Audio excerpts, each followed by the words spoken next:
کے دن ہے، سخا کے دن ہے، رضا کے دن ہے۔ جب سبحان اللہ کچھ لوگ ہیں نا وہ سمجھتے ہیں یزید کی وکالت کرنا، امام حسین کا ذکر۔ امام شافعی پتہ کیا کہتے تھے؟ امام شافعی کا شعر ہے، ایک ایک حرف کا ذمہ دار امام شافعی رحمۃ اللہ تعالیٰ وہ پتہ کیا کہتے ہیں؟ کہتے ہیں اذا ذکر فی مجلس ذکر علی و صبتیہ و فاطمۃ الزکیہ، میں اگر کسی مجلس میں امام علی کا ذکر کر دوں، امام حسن کا ذکر کر دوں، امام حسین کا ذکر کر دوں، مخدومہ کونین کا ذکر کر دوں، فاجرا بعدہم ذکر سوا، ایک کتا وچ کھلو کے کہہ دے نا کہ ان کا نہیں کسی اور کا ذکر سناؤ۔ امام شافعی کہتے ہیں فَأَيْقَنَ أَنَّهُ ابْنُ السَّلَقْلَقِيَّ، میں سمجھ جاتا تھا کہ کسی گندی ماں کا بچہ ہے۔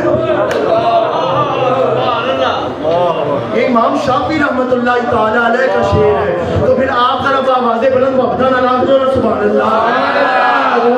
جعفر صادق نے کہا تھا من اراد اللہ بی خیرن یقذف فی قلوبہم حب الحسین، رب کسی نال بھلائی دا ارادہ کر چھڈے نا او دے دل دے وچ امام حسین دی طرف پیدا کر دینا، اس کے دل میں امام حسین کی تڑپ آ جاتی ہے۔ تو اس بات کے اوپر میں اپنی گفتگو مکمل کروں گا کہ امام حسین علیہ السلام کی محبت، ان سے پیار، ان سے عطا کے دن ہے، وفا کے دن ہے، جزا کے دن ہے، رضا کے دن ہے، سخا کے دن ہے۔ دکھی دلوں کی دعائیں سن لے، ٹوٹے دلوں کو چین دے دے، حسب نسب کا خیال کر کے بانٹ دے